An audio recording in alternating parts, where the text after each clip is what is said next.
धर्म प्रचार 42 वर्ष बयस से जिनत प्राप्त करते जितेबाला जिनत प्राप्त होता जिनत प्राप्त होला जिनत माने कौन कहते ज्ञान प्राप्त होता जितेबाला से ज्ञान प्राप्त करते से कौन करते रे से ज्ञान को प्रचार करने ज्ञान को बांटापी धर्म प्रचार करने से लगिले आ प्रथमे केउठारे से धर्म प्रचार करते मगधर पुरातन राजधानी राजगृह मगधर पुरातन राजधानी नाम कौन राजगृह राजगृहर पाखरे विपुलाचल बोली जो अंचल थिला सेठारे से प्रथमे 11 जन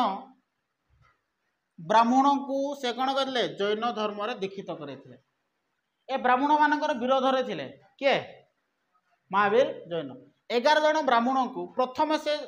कौन जैन धर्म रे दीक्षित करते केउठारे मगधर राजधानी राजगृह पाखरे जो थिले विपुलाचल ठारे हैला जेहेतु ए जने क्षत्रिय थिले राजा थिले हां कि नहीं तेणु अन्य जो राज्यर राजा माने मध्य केउ धर्म ग्रहण कले जैन धर्म ग्रहण कले एति बुझी पारला ना नै रे एति बुझेला तो देखो अवंतीर राजा प्रद्युक्त जे थिले से मध्य ए धर्म ग्रहण करथिले अवंतीर राजा के थिले प्रद्युक्त से मध्य केउ धर्म ग्रहण कले सेमती दीर्घ 30 वर्ष काल मगध अवंती वैशाली अंग चंपा मिथिला श्रावस्ती इत्यादि स्थान मानकरे निजर धर्म प्रचार करी वर्धमान कौन करते ख्रीष्टपूर्व 527 है मतांतर जदि आम कहवा ताले 468 अर्थात जितेबाला 72 वर्ष होता से 72 वर्ष समय देहांत होता बुझेगा कि नहीं पाखापाखि आम जदि कहवा जिनत प्राप्त होगा जदि आम कहवा 30 वर्ष समथिंग केते वर्ष 30 वर्ष कहीं 30 वर्ष बोली कहगला एमती आम जाचे जिनत के प्राप्त होता 42 वर्ष जो हाँ कि नहीं जितेबाला 42 वर्ष होता केते वर्ष होता रे 42 वर्ष है बेले जिनत प्राप्त होता हाँ कि नहीं ओके 42 + 30 केते होची 72 होनी 42 + 30 केते होची 72 तेणु जितेबाला 72 वर्ष होता केते वर्ष होता 72 वर्ष होता से समय देहांत होता तेणु ज्ञान प्राप्त करने से 30 वर्ष काल कौन करते निजर वाणी को प्रचार करने लगी निजर जैन धर्म को प्रचार प्रसार करते ये बुझीपारा कि नहीं किंतु केउठारे से मृत्यु प्राप्त करते केउठारे पाबा ठारे केउठारे पाबा बिहार पाबा ठारे तांकर मृत्यु होइतिला केउठारे मृत्यु होइतिला बिहार पाबा ठारे तांकर मृत्यु होइतिला दीर्घ 30 वर्ष काल निजर धर्म प्रचार करबा परे महावीर दीर्घ 30 वर्ष काल निजर धर्म प्रचार प्रसार कर सारिला परे ख्रीष्टपूर्व आम जदि कहबा 527 बा मतांतर जदि कह जाए ताले केते 468 जितेबाला 72 वर्ष बयस होता से समय से कौन करते देह त्याग करते ये क्लियर है तो तांकर बाणी कौन थिला तांकर बाणी अत्यंत सरल थिला आ प्रथम बाणी थिला कौन त्रिरत्न कौन रे त्रिरत्न 3टी रत्न बोली कह जाउची तांकर प्रथम बाणी एक शुद्धपद जीवन यापन निमित्त महावीर 3टी नीति अवतरण करथिले से गुडी को कह जाउतला त्रिरत्न 3टी रत्न बोली कह जाउतला सम्यक विश्वास सम्यक ज्ञान सम्यक चरित्र यार अर्थ कौन सम्यक विश्वास प्रॉपर फेथ जाको कह जाउछ तमे जाको विश्वास करूछ ना कि प्रॉपर्ली ताको विश्वास करबा दरकार बुझौछ ना प्रॉपर्ली विश्वास करबा ताको टिके भी ता मन तम मन रे आशंका रहइबो नै प्रॉपर फेथ जाको कह जाउछ सेमती सम्यक ज्ञान तमे जो जिंस शिखुछ सेथिरे कोन प्रॉपर नॉलेज रहबा दरकार बुझौछ ना नहीं सेमिति सम्यक चरित्र प्रॉपर कैरेक्टर तुम कैरेक्टर सदाबले ठीक रहबा दरकार ये 3टा जिनस को कौन बोली कह जाउतला त्रिरत्न बोली कह जाउतला बुझेला कि नहीं ताले त्रिरत्न कौन कि सम्यक विश्वास सम्यक ज्ञान और सम्यक चरित्र बुझेला कि नहीं यही त्रिरत्न र प्रवक्ता किए थिले महावीर जैन किए थिले महावीर जैन एति क्लियर हैला नेक्स्ट तांकर जो बाणी थिला देखो यही 3टी पवित्र नीति को जैन धर्म कौन बोली कह जाउतला रे त्रिरत्न बोली कह जाउतला कौन बोली कह जाउतला त्रिरत्न आमे जहा ऊपर विश्वास करबा प्रॉपर रे विश्वास करबा दरकार विश्वास हमर अटल हेबा दरकार बुझुछ ना आमे जो शिखुचे जो जिंस भी हमर कोन हेबा दरकार सेटा प्रॉपर नॉलेज हम पाखरे रहिबो आउ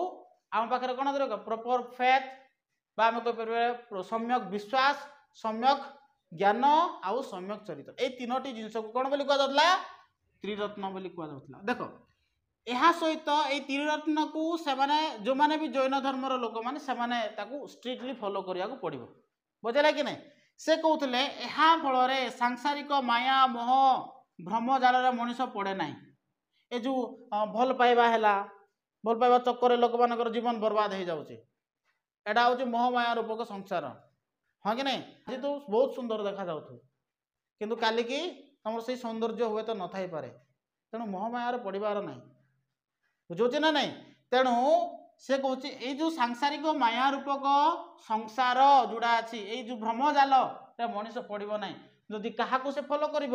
ତ୍ରିରତ୍ନକୁ ଫଲୋ କରିବ ତିନୋଟି ଯୋଉ ରତ୍ନ ଥିଲା ସେ ତିନୋଟି ରତ୍ନକୁ ଯଦି ସେ ଫଲୋ କରେ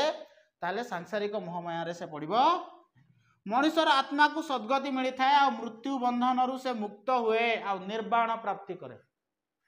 ମୃତ୍ୟୁ ବନ୍ଧନ ମାନେ କଣ ରେ जन्म मृत्यु बंधन से मुक्त हुए यार अर्थ कौन जन्म मृत्यु बंधन मुक्त हो माने आमे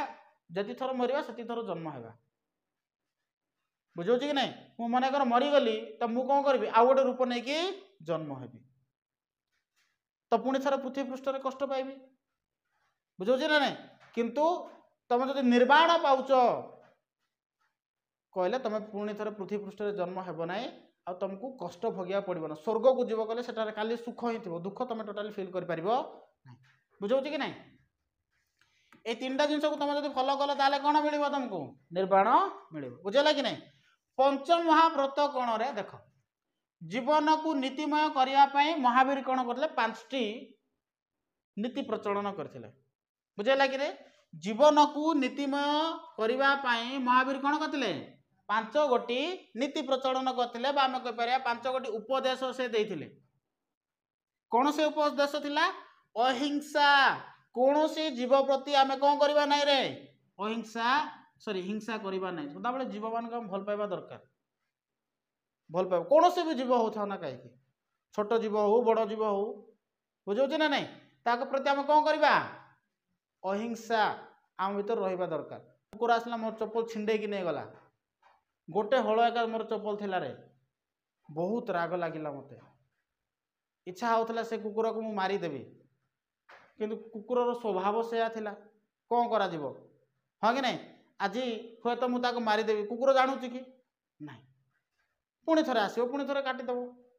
बुझौछ ना नै तण अहिंसा नीति को से बहुत इंपोर्टेंस देउतले के महावीर जैन सत्य मिथ्या आचरण कर नाही आमे केबे भी मिथ्या आचरण करिबा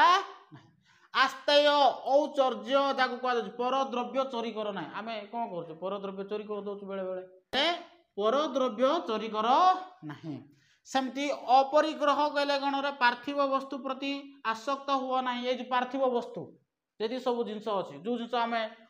भौतिक वस्तु गुडा जति सब अछि बुझौछ ना ए आम सब वस्तु प्रति कौन आम था आसक्ति था आसक्ति हवा कथा ना कौन द्रव्य प्रति आम के आसक्ति हवा कथा ना आ गोटे हूँ ब्रह्मचर्य आत्मसंयम आचरण कर झील मान उपमान देखले केमती लगुच मन विचलित लगुच हाँ कि नहीं आट्राक्शन था ना कथा इच्छा हे से सहित समय अतिबाहित करने इच्छा हे झील मान पुआ मान देखले भी से प्रकार फिल होतो कि नहीं स्वाभाविक कथा नेचर पर एटा हम किंतु आत्मसंयम निजक कंट्रोल रखियो आत्मसंयम निजक संतुलित कर माने निजक संयमता रखियो ताकू कह जाए आत्मसंयम बुझुची कि नहीं एबे तुम मत गोटे भाषा कहीदेल मु कहीदेवी मनकर तो सेटा बड़ हो इश्यूटा आत्मसंयम ठीक अच्छे भाई कहीदेल चलो बड़ लोक तो कहीदेल मु छोट लोक मानवा पड़ो तेणु आत्मसंयम करने पड़ो आमको निजक कंट्रोल करा प्रत्येक क्षेत्र में कौन करा पड़ो कंट्रोल करा पड़ो आपको कौन बोली कहला पंच महाव्रत तेणु पंच महाव्रत कहले कौन सत्य अहिंसा सत्य आस्तेय अपरिग्रह ब्रह्मचर्य है अहिंसा सत्य आस्तेय अपरिग्रह ब्रह्मचर्य आगु कौन बोली कहुला पंच महाव्रत कौन बोली कहुला पंच महाव्रत बुझेगा कि नहीं अहिंसार अर्थ कौन जीव प्रति हिंसा करवा नहीं सत्यर अर्थ मिथ्या आचरण करवा नहीं आस्तेयर अर्थ हूँ परद्रव्य प्रति चोरी करवा नहीं अपरिग्रह हूँ पार्थिव वस्तु प्रति आसक्त हवा नहीं सेमती ब्रह्मचर्य हूँ निजक कंट्रोल रखा आत्मसंयम करवा दरकार बुझे ना नहीं नेक्स्ट देख महावीर ये जो उपदेश थी आगु पंच महाव्रत बोली कहला प्रथम जदि आम देखा चारोटी जोड़ा थिला कौन कौन थिला अहिंसा सत्य अपरिग्रह आस्तेय जोड़ा थिला ये चारोटी जोड़ा थिला ये चारोटी को पार्श्वनाथ देइथिले मु पूर्व क्लास रे पढ़े एठारे महावीर गोटे ऐड करथिले सेटा थिला कौन ब्रह्मचर्य बुझेला कि नहीं सत्य अहिंसा सत्य अपरिग्रह आस्तेय ये चारोटी जो ताकू चतुर्जाम धर्म बोली कहला मु कहितली पूर्व क्लास रे चतुर्जाम धर्म तो लास्ट से कौन करथिले पार्श्वनाथ जी थे से चारोटी मत देते चारोटी धर्म जोड़ा कहुच्छी नीति कथा उपदेश देते महावीर जी थे से कौन कले रे आउ गोटे आड करदे ब्रह्मचर्य जिते ब्रह्मचर्य आड कले आगू कहला पंचजाम धर्म से चतुर्जाम धर्म थिला आगू पंचजाम धर्म बोली कहगला बुझेगा देख जीवतत्व अजीवतत्व ये जीवतत्व अजीवतत्व कहले कौन रे देख जीवतत्व अजीवतत्व अनुसार से कौच कि आम दुनिया दुईटा जिन देखा गोटे हूँ जीवित पदार्थ आ गोटे हूँ निर्जीव हाँ कि नहीं किंतु आंक कथा से कहवा अनुसार से कौच कि दुईटी जिनस जोटा हूँ जीव आउ अजीव जहाँ आम जीवतत्व अनुसार मनीष मृत्यु पर स्थूल शरीर को बाद जार छाया आकार रहे ताहा हूँ जीव से कौच जीव माने कौन से कौच आम जो मरी जाऊ आमर जो मृत्यु पर जो आत्मा जोड़ा रोचे से गोटे छायार रूप नौ आउ से छाया आकार रोचे तेणु ताको आम कौन बोली कौचे जीव यही जीव गुड़िक कार्यहीन अवस्था रही था जिते आम मरीजा से तो से छायार किसी काम ना से कार्यहीन अवस्था था सेमानंकर ओजन रुहे ना छायार कौड़े ओजन आइब हाँ कि नहीं से शुद्ध गुण रहित मृत्युहीन असंख्य आउ शाश्वत है सेमाने शुद्ध से पाखे किसी छल कपट ए जिन न थाए से शुद्ध था शाश्वत था वास्तविक था है विश्वर उपर भागर से स्थिति अर्थात उपरे स्वर्गर था है निजर आत्म विकृत फल से धरा पृष्ठ अवतरण कर देख जदि आमे आमर आत्म जदि विकृत हो गला खराब आड़ को गति कला है जदि आमे किसी खराब जदि करवा ताहेले आमको पृथ्वी पृष्ठ को आसिया पड़ो आ पृथ्वी पृष्ठ हूँ भावी नियो पृथ्वी पृष्ठ एटा स्वर्ग लोक नुह एटा वास्तव नर्क लोक हूँ पृथ्वी पृष्ठ तुम भावुच नर्क लोक पुणी गोटे तले थी सेमती नुह आम आसिक कष्ट पाचे एटा ही आम नर्क बुझुच कि नहीं जीवतत्व बुझीपार ना नहीं तांकर कहवा अनुसार हूँ जीव आउ अजीव तत्व जो तांकर अच्छी यही जीवतत्व आमर जो छाया अच्छी से ही हूँ जीवतत्व ये हूँ शुद्ध शाश्वत यार मृत्यु केवे भी हम ना एम स्थिति कौन थाए उपरे थाए अजीव तत्व जोड़ा रहा वर्धमान प्रचार करते अजीव तत्व से एक बहुत सुंदर भाव से आपको कही अजीव तत्व पांचटी उपादान को से नहीं गठित होता से गुड़ाक हूँ धर्म अधर्म काल आकाश एवं उद्गल धर्म कहला कौन धर्मर गति नियम हिसाब से परिगणित होता बेले अधर्मर स्थाणु परिलक्षित होता है धर्म केतबेले भी नियमर विरोध में जीव ना बुझेगा कि नहीं ए जिन इंपोर्टान्स ना पढ़ी था जेतु अच्छी धर्म केतबेले नियमर विरोध में जाए ना अधर्म जी रही ये नियमर विरोध में जीव है ना काल जी अच्छी ये हूँ समय नियंत्रक कंट्रोल जे करे जे समय को कंट्रोल करे ताकू काल बोली कहुए जम आकाश हूँ शून्यतार परिचारक थिला बेले पुद्गल जोटा कहुच्छी वस्तुर नियम निर्धारित करुए एगुड़ाक आवश्यक ना एक्चुअली जीवतत्व अजीवतत्व पड़े ना साधारणतः बुझेगा कि नहीं।